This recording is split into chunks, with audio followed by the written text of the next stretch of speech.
การงานเอาออกมาแล้วนี่ไปถึงอ่ะไปใส่อีกขอ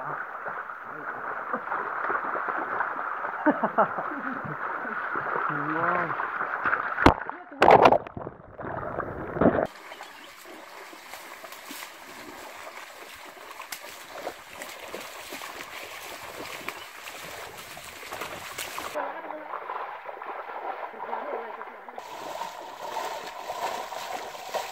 เอาเลยวะได้อยู่ได้อยู่มีฟองไหม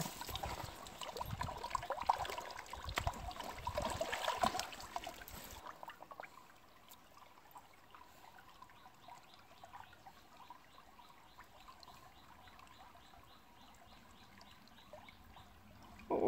ยลายอยู่นี่หมานอยู่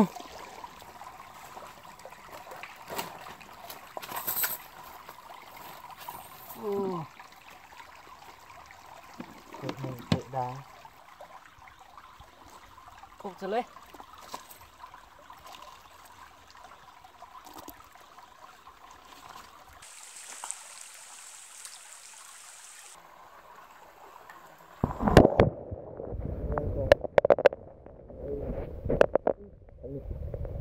เป็นแบบพันปลาไหล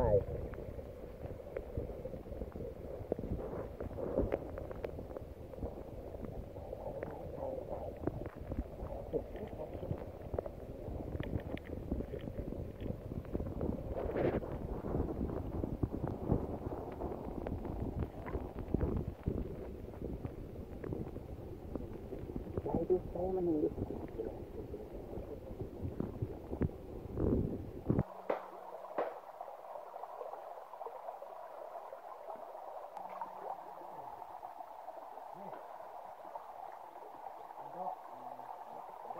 ลง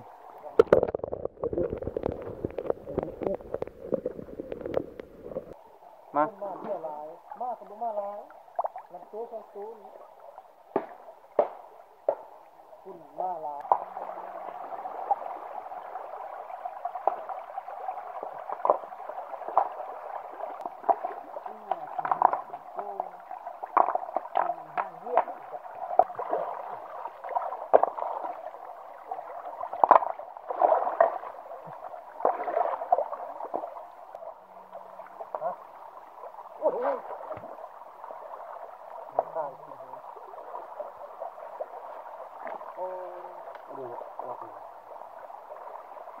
ก็ประมาณครึ่งโล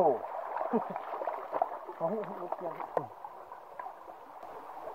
น้ำที่พวกเขาก้มเก็บปลาไอ้ปลาสุดยอดเลยโอ้ปูงามมันจะขี้หิน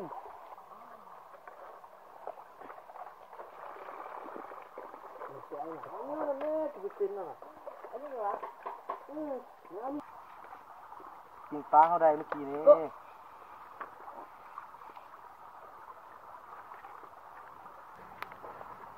ตัดติดโต๊ะเลยใส่โอ้ยหนาวมาต้องได้ผิงไฟเนาะระยะหนำกูไม่ได้เอามาครับว่าหนำห่วยแล้วมันเป็นเด้อวะเป็นเด้อหนำนั่นแหละเล่นบุมี่ก่อนอ่ะดมมันเลยยามันคิ้วเล่นบุมี่อยู่น้ำเศร้าบ่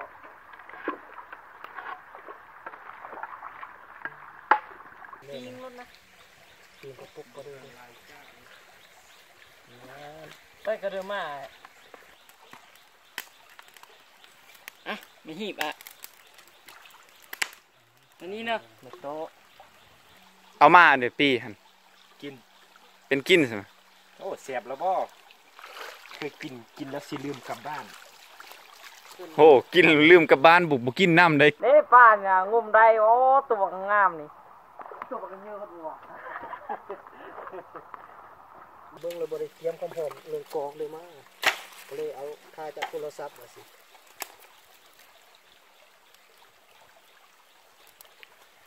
ปิงป่าต้องดังไฟใส่ป่าปิงป่า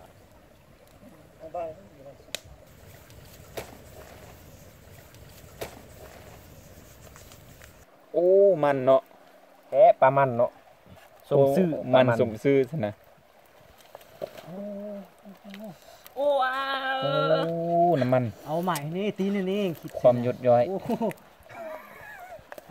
โอ้ยหิวข้าวโอ้ยหิวข้าวเด้ ย่าเด้อ เห็นบักท่าเป็นไก่แล้วนี่สกินได้แล้ว ไก่ นี่ ปลาบ่ เอ็ดอันเดอร์อันนี้ เศษบ่วง บ่วง เห็ดบ่วงเกียมสด วิธีเด้ออันนี้นะ เอ้ยจังน้อยหักหูเดี๋ยวสิรีวิวให้เบิ่งตอนกิน ถ้าผู้ใดไปป้านี่บ่ได้เกียมถ้วยเกียมบ่วงปานนี้ถือว่าใส่ทรัพยากรธรรมชาติของเฮานี่ประดิษฐ์ขึ้นเอง ภูมิปัญญาแบบชาวบ้าน วิธีเอาตัวรอดอยู่ในป่านี่ถือว่าสำเร็จนี่ภูมิหางหน้าตามันก็สิเป็นแบบนี้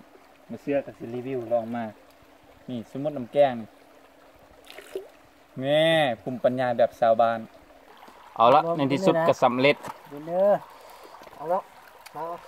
มา มาไอ้น้องเกียมเข้ามามึงดูชอบมึงดูแกงหั่นน่ะ จวก แกงปลาใส่บังไม่เหี่ย คือเห็นแต่น้ น้ำมันก็ไหลออกก่อน เอ้าเบิ่งดูก็ลงบ่บังหั่น ำบลง โอ้ปลาย่างคือยาวแท้ เตียน กุ้งปูอีก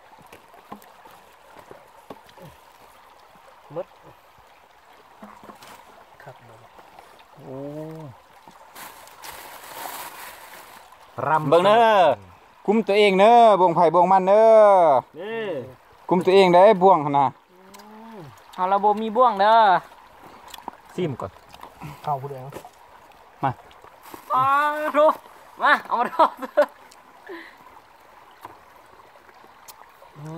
ครับ ปาดโถ ครับ อ่ะเอ็ดบ่ว พู ง ดจะว่าเลยความเสียบ กินเอาไปเอ็ดบ่วงครับผม นี่น้ำเมื่อหัน หมักอะไรกิน ซื้อ เอา ส ร อง ส แก้วบ่ หมักอะไรกินเอารส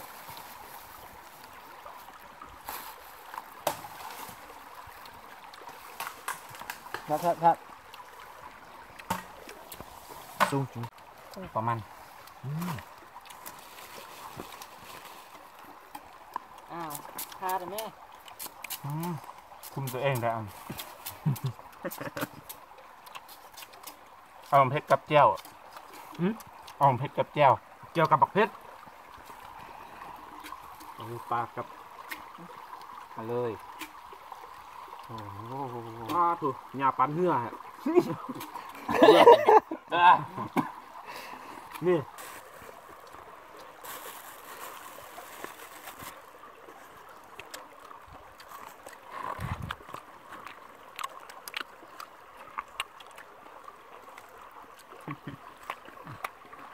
เข้ากับแก้ว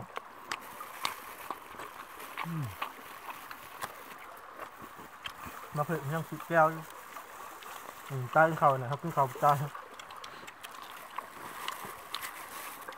เฮ็ดแล้วอันอย่างครับจะคุยแก้ว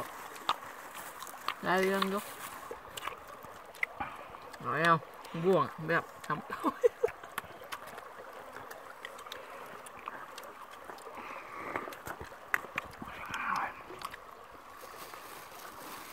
บักคาร์ลเขา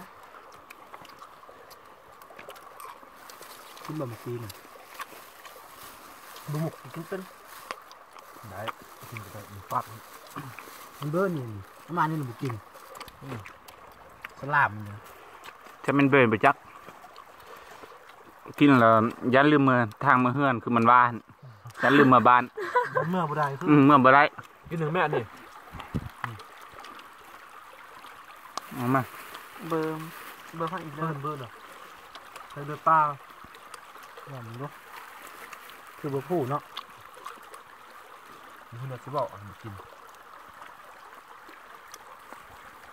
แซ่บ พอมันบ่แซ่บเนาะบัวสบาย